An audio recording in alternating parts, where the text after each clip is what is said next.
Hello दोस्तों, क्या आजकल आप भी अपने आसपास कुछ अजीब सा होता देख रहे हैं? क्योंकि होली आ रही है, तो कुछ नहीं, बहुत कुछ होने की संभावना होती है। बाजार में मिलने वाले रंग अच्छे दिखे या ना दिखें, पर कुछ लोग अपना रंग जरूर दिखा सकते हैं। जी हाँ दोस्तों, जब हम बात करते हैं होली की, तो मन में पहली तस्वीर रंग और मस्ती की बनती है। पर इसी बात का फायदा कुछ लोग उठा जाते हैं। ज़्यादा इधर उधर ना घुमाते हुए सीधा मुद्दे पे आऊँगा, क्योंकि हो सकता है आप में से कोई अभी उसी के पास से गुजर रहा हो। कैसे हैं दोस्तों? आप सबको होली की बहुत बहुत बधाइयाँ, और उम्मीद करता हूँ आपकी होली बहुत अच्छी बीतेगी। होली की एक हफ्ते पहले से और रंग पंचमी तक का समय बहुत सेंसिटिव होता है। साफ साफ कहूँ तो जो लोग काली विद्या का ज्ञान रखते हैं या टोटकों में माहिर होते हैं, उनके लिए ये समय उनकी साधना, उतारा या काला जादू करने के लिए बिल्कुल सही रहता है। इसमें भी होली के 2 दिन पहले, होलिका दहन की रात, होली और होली के 2 दिन बाद ये समय में थोड़ी सावधानी जरूर रखें। कुछ जगह या कुछ ऐसे सामान जिनको कोशिश करें कि उनसे आप दूरी बना सकें या उनको अवॉइड ही करें तो बेहतर रहेगा। पहला, चौराहा। जी हाँ, ये बात आप कई जगह सुने होंगे या लोगों से पढ़े होंगे कि चौराहे इस वक्त जागृत होते हैं।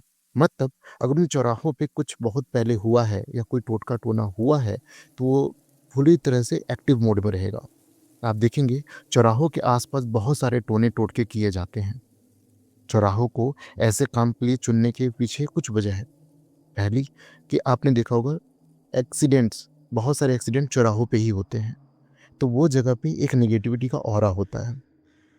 दूसरा, जब भी इंसान चौराहे को पार करता है तो उसे चारों दिशा में देखना पड़ता है, जिस वजह से अगर कोई वहाँ टोटका कर रहा है उस चौराहे पे, तो आम जनता का उस पे पैर पड़ना या अपनी गाड़ी से या किसी भी तरीके से उसको छूना या उसको क्रॉस करके जाना बहुत आसान हो जाता है। इससे जिस बंदे ने या जिस इंसान ने भी टोटका किया है उसका काम तुरंत ही सफल हो जाएगा। ये टोटके आजकल तो स्कूल के सामने भी करने लगे हैं, क्योंकि बच्चों को इसके बारे में ज़्यादा पता नहीं होता। बच्चे स्कूल से झुंड में निकलते हैं तो बहुत आसान होता है अपना उतारा किसी और पे डाल देना, क्योंकि जब बच्चे झुंड में जाएंगे तो कोई ना कोई हो सकता है उस पर गलती से पैर रख दे।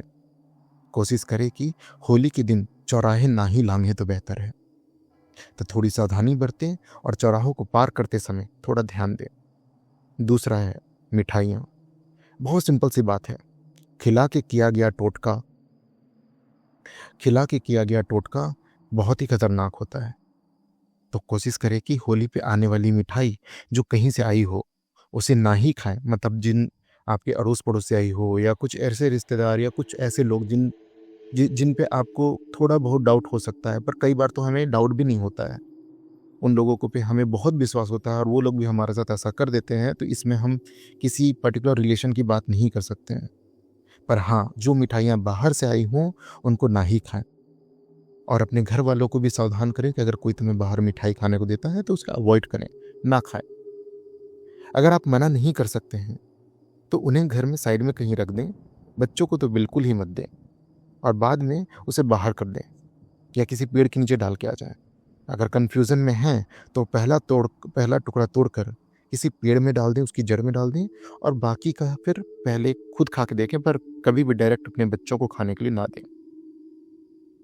ऐसे टोटकों में ज़्यादातर सफ़ेद रंग की मिठाई का इस्तेमाल किया जाता है। कोशिश करें कि मिठाई घर पे ही बनाएं। इससे आप 2 तरीके की मिलावट से बच सकते हैं। जब होली मिलन होता है तो कई लोग अपने घरों की मिठाइयाँ लेके आते हैं, और इसी बीच खेलने वाले अपना खेल खेल जाते हैं। 2 मिलावट की मैंने बात करी। एक मिलावट वो जो लोग आम आम आजकल आप देखेंगे न्यूज़ में खोए की मिठाइयों में या तेल में या घी में मिलावट हो रही है। और दूसरी मिलावट आप समझ गए होंगे कि किस तरीके की मिलावट करते हैं लोग ताकि वो टोना टोटका कर सकें। तीसरा, कपड़े और बाल। होली खेलते समय बाल को बांध कर रखें। अगर नहीं बांध सकते तो कम से कम उसे ढक लें, क्योंकि आपके बालों से भी बहुत कुछ किया जा सकता है। साथ ही होली के दिन हर कोई हमारे सर पर रंग डालने के लिए इसे छूता है। किसी भी नकारात्मक शक्ति का सबसे पहले सिर से ही हावी होना शुरू होता है। और होली खेलने के बाद कपड़ों को यूं ही ना फेंक दें। उन्हें अच्छे से धोएं, फिर या तो रख लें या फिर उसके बाद उसको हटाएं। पर पहने हुए कपड़ों को डायरेक्ट उतार के ना फेंक दें, ये सोचकर कि अरे अब तो इनमें रंग लग गया है या ये फट गए हैं, ये किसी काम के नहीं है। जिसके काम के हैं वो उससे काफ़ी बहुत कुछ कर सकता है, काफ़ी काम कर सकता है। चौथा, होली के आसपास सड़क पे पड़े किसी भी सामान को ना छुएं, ना ही पैर से मारें। आमतौर पे आप देखेंगे कहीं कोई मटका, खिलौना या नारियल पड़ा हो, अधिकतर लड़के खेलते खेलते इन पे लात मार देते हैं, तो इनसे दूरी बनाएं, इन्हें ना ही छुएं।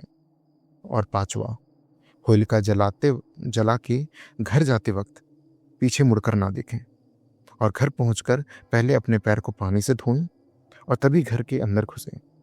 कुछ जगह पे लोग घर जाते समय हाथ पैर धोने के बाद लोहे को टच करके घर में जाते हैं, क्योंकि होलिका दहन की रात नकारात्मक शक्तियां चरम पर होती हैं। तो माना जाता है अगर कुछ आपके साथ आ रहा है तो इस तरह वो घर के बाहर ही रह जाएगा। दोस्तों, मैं ये नहीं कहता कि आपके आसपास के लोग सभी लोग बुरे हैं, ये सब लोग यही काम कर रहे हैं, पर ये बस आपकी अपनी सावधानी है। 90% टोना टोटका रिश्तेदार, पड़ोसी या आपके बहुत खास ही करते हैं, क्योंकि उन्हें ही हमारे बारे में सबसे ज़्यादा पता होता है।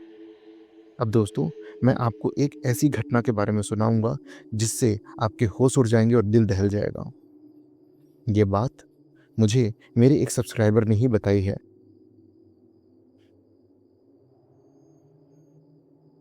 ये बात जिन्होंने मुझे बताई है वो मेरे एक्चुअली में बहुत अच्छे दोस्त भी हैं, मेरे चैनल के सब्सक्राइबर भी हैं, और मैं उनको काफ़ी करीब से जानता हूँ। तो उन्होंने मुझे बात रिसेंटली बताई, हम होली के बारे में डिस्कस कर रहे थे कि होली पे किस तरीके के टोने टोटके क्या क्या होता है, ये सब हम ऐसे ही बस बातों में चल रहा था, तो उन्होंने मेरे को ये कहानी सुनाई। उन्होंने बताया कि ये सब कुछ 2015 की बात है, किस्सा है जबलपुर का। ये सब हुआ था राघव के साथ। राघव की उम्र तब 24 साल थी। परिवार में माँ, पापा और एक छोटी बहन डिम्पी थे, जो वहीं के एक लोकल कॉलेज से पढ़ाई कर रही थी। उसकी बहन की उम्र 20 साल लगभग थी। राघव उसकी बहन डिम्पी को बहुत प्यार करता था और साथ में बहुत प्रोटेक्टिव भी था। ऐसे डिम्पी घर की लाडली थी, सभी लोग उसको बहुत प्यार करते थे।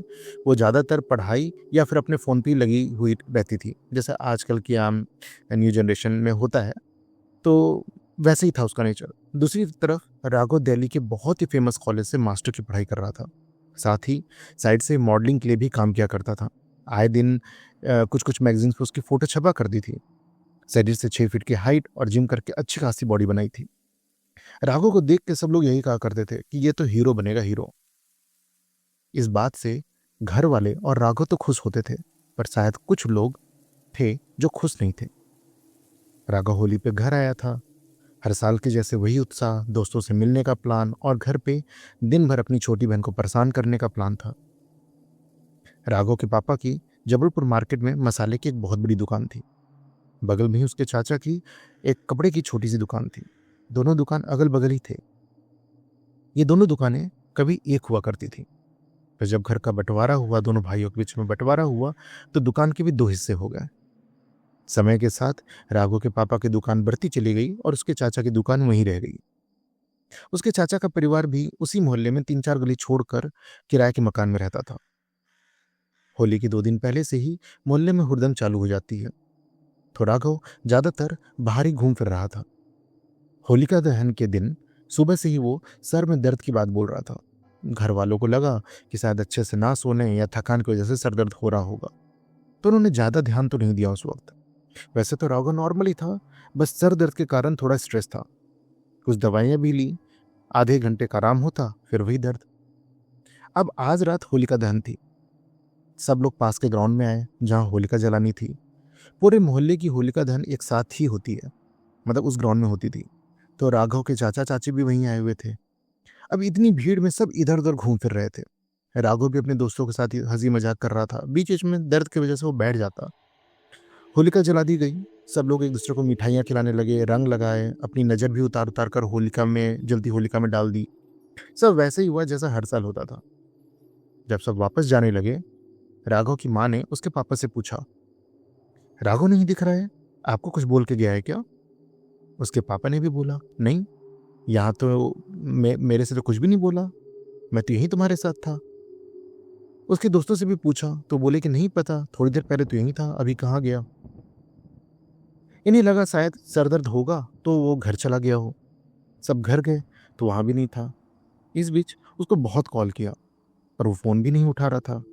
घर वाले परेशान हो गए। राघव के पापा और चाचा उसको खोजने निकल गए।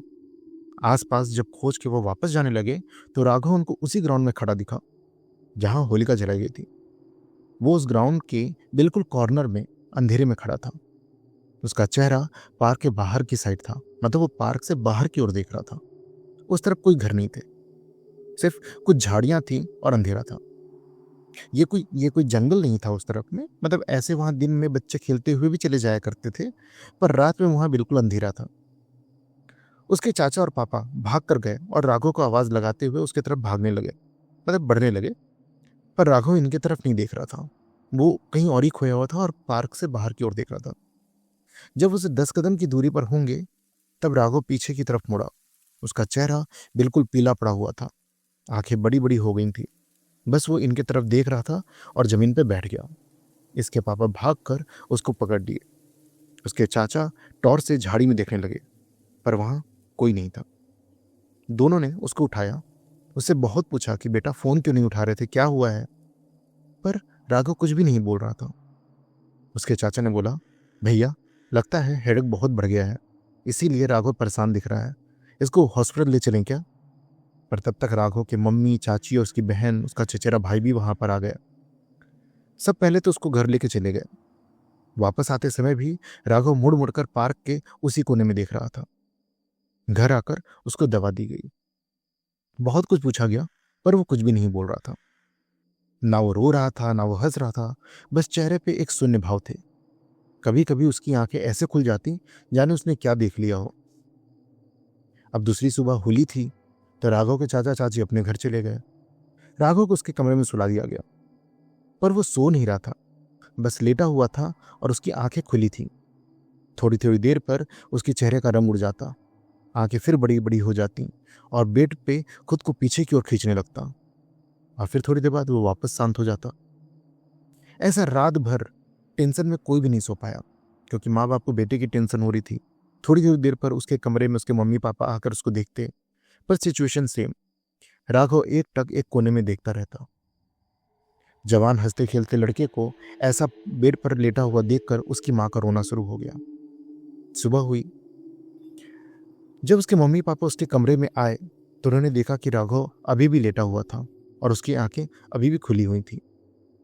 उसकी मम्मी ने बोला, हॉस्पिटल चलें क्या।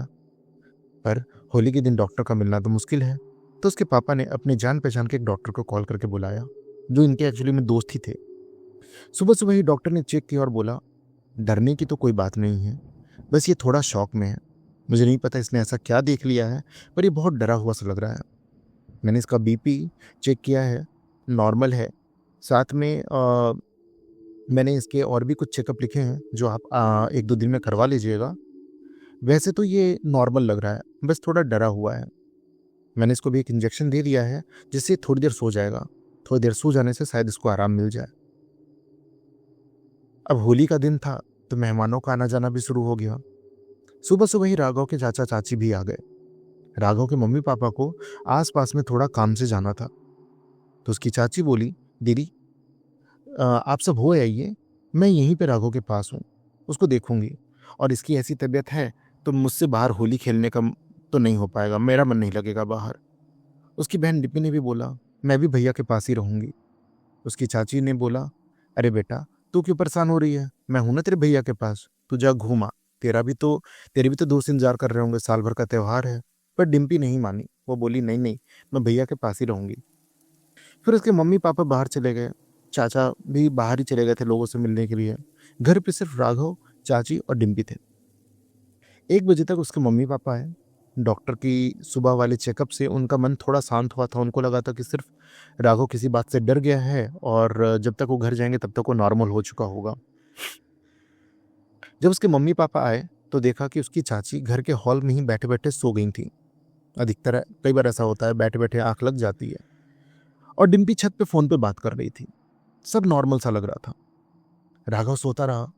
शाम तक सब अपने अपने घर चले गए, पर इस बीच राघव ने कुछ भी नहीं खाया था। थोड़ा बहुत उसकी चाची ने उसको जूस पिलाने की कोशिश की थी, बस वही।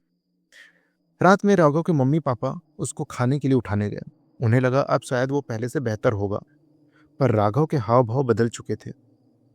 उसका चेहरा अजीब सा दिख रहा था, जैसे कई सालों से उसने चेहरे पे ना कोई क्रीम लगाई हो, और अजीब सा ही सूखा फटा हुआ चेहरा, ड्राई सूखी हुई सफ़ेद सी चेहरे पे लाइनें बनी थी। मतलब ऐसा लगता है जैसे कितना गंदा चेहरा हो, उस पर कभी कोई क्रीम ना लगाई हो तो ड्राइनेस से कैसा फट जाता है। साथ में उसके पूरे होठ फट गए थे, मुंह से बहुत बदबू आ रही थी, पूरा कमरा अजीब सी बदबू से भरा हुआ था। उसके मम्मी पापा ने देखा कि राघव कमरे के एक कोने में देख रहा था और मुस्कुरा रहा था, ऐसे बिहेव कर रहा था जैसे वहां पर कोई है। फिर चेहरे को ऐसे घुमाता जैसे कोई है जो कमरे में इधर से उधर चल रहा है और वो उसको ही देख रहा है। जब घर वालों ने उसकी आंखों में देखा तो आंखें बिल्कुल पीली हो चुकी थी। मतलब राघव अभी बिल्कुल पहचान में नहीं आ रहा था। थोड़ी थोड़ी देर में बेड पे कूदने लगता, पर इतना होने के बाद भी वो कुछ नहीं बोल रहा था। उसके मम्मी पापा घबरा गए और तुरंत डॉक्टर को बुलाया। डॉक्टर आए, पर हाथ लगाने से पहले ही बोल दिया, ये कुछ अजीब सा है। ये वही डॉक्टर थे जो सुबह आए थे। उन्होंने बोला ये कुछ अजीब सा है। हालांकि डॉक्टर उसके पापा के दोस्त थे, तो उन्होंने बताया कि आप इसको एडमिट करा दीजिए, पर इसकी हालत ऐसी लग रही है जैसे कोई ऊपरी चक्कर है। मैं आपका दोस्त हूँ इसलिए मैं आपको बता रहा हूँ, मेडिकल टर्म में कोई इस बात को नहीं मानेगा, पर इसकी जो हरकत है वो मुझे ठीक नहीं लग रही है। आप चाहें तो किसी और से भी मिल सकते हैं, दवा के साथ दुआ भी करा के देखिए। उसके पापा मम्मी ने बहुत कोशिश की कि उसको हॉस्पिटल पहले लेके चले। मतलब उसके मम्मी पापा ने बहुत कोशिश की कि इसको पहले हॉस्पिटल में एडमिट करा देते हैं, कल देखा जाएगा।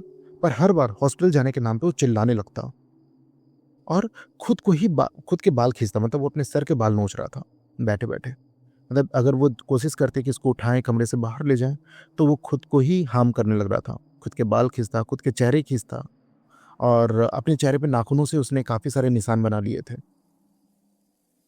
अब तक घर में सबको विश्वास हो गया था कि ये कुछ और है। बात जब उसके चाचा चाची को पता चली तो वो भी भाग कर आ गए। राघव की कंडीशन एक दिन में ही इतनी बुरी हो गई थी, उसने बेड पे ही पेशाब कर दिया। जो कुछ खिलाया जाता उसे वो तुरंत ही उल्टी कर देता, और एक अजीब सी हंसी हंसता रहता था। मतलब वो खुल के नहीं हंसता था, बस उसके चेहरे पे एक बहुत ही क्रीपी सी स्माइल होती थी। कई बार वो थोड़ा सा ठहाके लगा के हंसता, पर यह हंसी बहुत डरावनी थी। उसकी कंडीशन इतनी बुरी हो गई थी, पूरा बेड गंदा उसने कर दिया था। कुछ भी खिलाने की कोशिश करने पे सब कुछ वो उल्टी कर देता था। उसके पेट में अन्न का एक दाना तक नहीं था।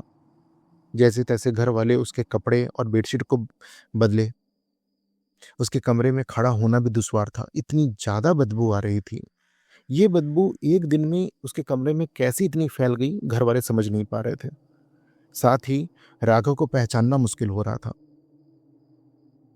पर एक माँ बाप ही ऐसे होते हैं ना दोस्तों, जो हर कंडीशन में आपके साथ खड़े रहते हैं। जहां उस बदबू से घर के बाकी लोग उस कमरे में नहीं आ पा रहे थे, उसके मम्मी पापा उस कमरे में हर वक्त उसके साथ खड़े रहना चाह रहे थे। पर राघव किसी को भी पहचान नहीं रहा था। डॉक्टर ने एक दवा दी थी, वो दवा जैसे तैसे राघव को खिलाई गई। हालांकि उसने उसके बाद भी उल्टी कर दी थी, पर उस दवा का असर हो गया था जिससे उसको नींद आ गई। घर के बाकी सारे लोग घर के दूसरे कमरे में बैठ के राघव को ही डिस्कस कर रहे थे। उसी रात तकरीबन 1 बजे राघव की मम्मी राघव को देखने के लिए उसके कमरे में गई। उसका कमरा बंद रहता था। जैसे ही उन्होंने कमरा खोला तो देखा कि राघव के ऊपर एक काले रंग की कुछ आकृति सी बैठी थी। वो एक परछाई और काले धुएं से बनी हुई थी। ये देखते ही वो चीख पड़ी और वो परछाई कमरे में कहीं गायब हो गई। सब भाग कर आए तो उसकी मम्मी ने जो भी कुछ देखा वो बताया। अभी तक किसी को 1 या 2% का शक भी था ना, तो वह विश्वास में बदल गया कि यह कोई ऊपरी चक्कर ही है। उसको जूस के साथ दवा दी गई, जिसे उसने फिर से उल्टी करके निकाल दिया। मतलब उसको किसी भी फॉर्म में अगर दवा देने की कोशिश करें या कुछ खिलाने की कोशिश करें तो तुरंत उल्टी कर देता था, जिससे उसका शरीर दिन भर दिन बहुत, मतलब दिन भर दिन में नहीं कह सकते, हर घंटे बहुत कमजोर होता जा रहा था। उसकी कंडीशन देख उसके मम्मी पापा की आंखें मैं मतलब ऐसे हो गए कि आंखों से आंसू नहीं रुक रहे थे। होली की अगली सुबह, जहां लोग अभी भी खुशी में झूम रहे होते हैं, क्योंकि एमपी में तो होली रंग पंचमी तक मनाई जाती है, वहीं राघव के घर में सन्नाटा पसरा था। उसकी चाची ने किचन संभाल लिया। उसकी माँ राघव के पास ही बैठी रहती थी और उसके पापा और चाचा किसी अच्छे तांत्रिक और ओझा को खोजने में निकल गए। दोपहर तक एक बाबा को लेकर आए। उस बाबा ने दुनिया भर की बातें की और कुछ कुछ किया भी, पर कुछ भी कोई भी उनका किया हुआ टोटका या उतारा कुछ काम नहीं किया। वो सिर्फ एक ढोंग कर रहे थे और वो ढोंग करके चले गए। इसी तरह से एक और बाबा और एक और मौलवी जी को लाया गया, पर वो भी सिर्फ एक ढोंग ही निकला। वो कुछ भी करते इसका कोई असर राघव पे नहीं होता, उल्टा वो जोर जोर से हंसता। ऐसे लगता है जैसे उसको देखने के लिए जो भी बाबा आ रहे हैं वो उनका मजाक उड़ा रहा है। अब किसी ने बताया कि जबलपुर के पास में ही भेड़ाघाट नाम की एक जगह है, जहाँ पे एक तांत्रिक बाबा रहते हैं। तांत्रिक बाबा कहें या उनको अघोरी कहें, आप उनसे मिलिए। ऐसे तो वो किसी के घर नहीं जाते हैं, पर आप उनसे मिल के देखिए, अपनी परेशानी बताइए, शायद कुछ बात बन जाए। 2 दिन और बीत गए थे। राघव की हालत अब बहुत बुरी हो चुकी थी। ना वो कुछ खा रहा था, ना ही कुछ पी रहा था। राघव के पापा और चाचा उस बाबा तक पहुंचे। उनको सारी बात बताई गई। इनकी बात सुनकर, बच्चे की फोटो देखकर, उनके उसकी फोटो दिखाई गई, उसके बारे में सब कुछ बताया गया। वो आने को तैयार हो गए। उन्होंने आने से पहले ही कह दिया था कि मेरे आने के बाद से उस घर में ना कोई और घर के घर के बाहर का कोई भी घर में नहीं आएगा और ना ही कोई घर से बाहर जाएगा। उसको खाना सिर्फ एक ही इंसान देगा, वो है उसकी माँ। बाबा आए, राघव को देखा, उसके पास गए, उसके सर पे हाथ रखा और बोला, बहुत देर कर दी है आपने, क्या हालत हो गई है इस बच्चे की। कमरे में लगी उसकी तस्वीर को देखकर बाबा ने बोला, ये लड़का है ना। थोड़ा अफसोस करते हुए बाबा बोले, बच्चा हिम्मत रखना, अब मैं हूं, हम पूरी कोशिश करेंगे कि तेरे को ठीक कर दें। फिर बाबा भी कमरे के एक कोने में देखने लगे। देखते हुए वो कुछ पढ़ने लगे। बाबा ने बोला, आप लोग घबराइए मत, सब ठीक ही होगा, पर सबसे पहले इस कमरे में थोड़ी रोशनी की व्यवस्था कीजिए। इस कमरे के सारे पर्दे खोल दीजिए, रोशनी आने दीजिए। सूरज की रोशनी आना भी बहुत ज़रूरी है। लाइट्स ऑन कर दीजिए। जब भी बाहर की रोशनी, सूरज की रोशनी आती है तो कमरे में एक सकारात्मक ऊर्जा का संचालन होता है, तो लाइट्स का आना बहुत ज़रूरी है। पर उसके पापा बोले, बाबा हम जब भी लाइट्स ऑन करते हैं या पर्दे खोलते हैं तो राघव चिल्लाने चीखने लगता है, वो खुद को ही मारने लगता है, इसलिए हम वापस से सारे पर्दे लगा देते हैं। बाबा ने बोला, जानता हूँ, पर आपको वो नहीं करना है जो ये चाहता है, आपको वो करना है जो इसके लिए सही है। पहले ही बहुत देर हो चुकी है। बाबा ने घर में सबको देखा और ऐसा लगा जैसे वो बहुत कुछ बोलना चाहते हैं, पर शांत रहे। बाबा ने बताया, मैं 3 दिन की पूजा करूंगा। इस बीच राघव की हालत और ज़्यादा बुरी हो सकती है, शायद उसको हॉस्पिटल भी ले जाना पड़ जाए। पर आपको ये पता होना चाहिए कि जो इस पे किया गया है ना, उसका अंत सिर्फ मौत है और हमारी लड़ाई अब मौत से है। हमें राघव को कैसे भी बचाना है। ये सुनकर घर वालों के चेहरे का रंग उड़ गया। उसकी माँ ने बोला, बाबा कौन है वो, बताइए मुझे, मैं उसका मुंह नोच लूंगी, मार दूंगी उसको। बाबा ने बोला, सब पता चल जाएगा, थोड़ा धैर्य रखिए और अभी अपने बेटे के ठीक होने का इंतजार कीजिए। हमारा सबसे पहला जो लक्ष्य है वो आपके बेटे को ठीक करना है। पर आपको घर के नियम पता होने चाहिए। कोई भी इस घर से बाहर नहीं जाएगा और ना ही कोई इस घर के अंदर आएगा, और ये जिम्मेदारी राघव के चाचा जी को दी गई। वो देखेंगे कि घर में कोई बाहर का इंसान ना आ सके और ना ही घर का कोई भी इंसान बाहर जा सके। बाबा ने पूजा के कुछ सामान मंगवाए थे। अगले दिन तांत्रिक बाबा, ऐसे तो मैं इनको बार बार तांत्रिक बाबा बोल रहा हूँ, बट ये एक्चुअली में एक अघोरी थे। सही से बोला जाए तो वो एक अघोरी बाबा थे।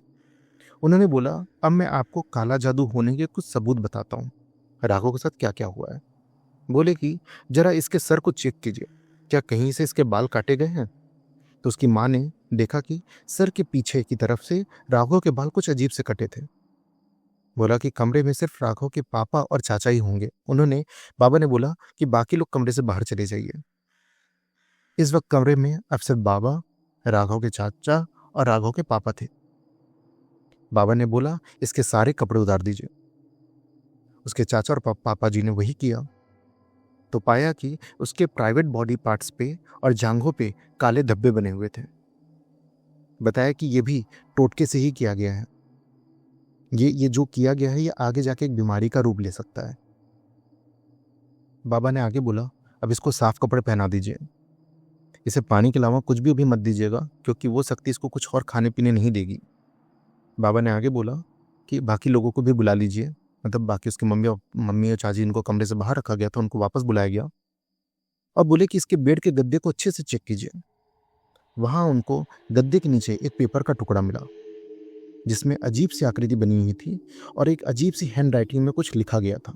ये सारी आकृति और जो भी लिखावट की गई थी वो खून से किया गया था और साथ में खून की कुछ बूंदें भी लगी हुई थी। बाबा ने बोला, इसके बेड को भी कमरे से बाहर कर दीजिए, यहाँ एक गद्दा बिछा दीजिए और अब राघव जमीन पे ही सोएगा। उसके मम्मी पापा ने तो सर पकड़ लिया कि आखिर ये सब घर में आया कैसे। बाबा ने बोला, सिर्फ इतना ही नहीं, अभी बहुत कुछ है। हाँ दोस्तों, अभी बहुत कुछ है इस कहानी में जानने के लिए। ये कहानी थोड़ी लंबी है, इसलिए मैं इसको 2 पार्ट में लेके आ रहा हूँ। अगला पार्ट जल्दी ही आएगा, पर आप लोग परेशान मत होइए। ये सस्पेंस मैं बहुत दिन तक नहीं बना के रखूँगा। ये कहानी का अगला पार्ट बहुत जल्दी लेके आ जाऊँगा। दोस्तों, आपको क्या लगता है कि क्या हुआ होगा राघव के साथ? क्या वो ठीक हो जाएगा? क्या ये बाबा उसे बचा पाएंगे? जानने के लिए देखिए अगला पार्ट। और हाँ, अगर ये कहानी आपको अच्छी लग रही है और इस कहानी में जो भी चीज़ मैंने आपको बताई वो आपको लगता है कि ये जानकारी भी ज़रूरी है, हर वक्त ऐसा हर सबके साथ नहीं होता, बट ये जानकारी ज़रूरी है, तो प्लीज़ इस वीडियो को लाइक ज़रूर करना, मेरे चैनल को सब्सक्राइब करना और दोस्तों अपने दोस्तों के साथ भी शेयर करना। तो तब तक के लिए दोस्तों मैं आपको बोलता हूँ bye bye. Happy Holi. Holi को एंजॉय कीजिएगा, सेफ होली खेलिएगा और जितना हो सके खुद को सुरक्षित रखिएगा। तब तक के लिए बाय बाय, जय हिंद।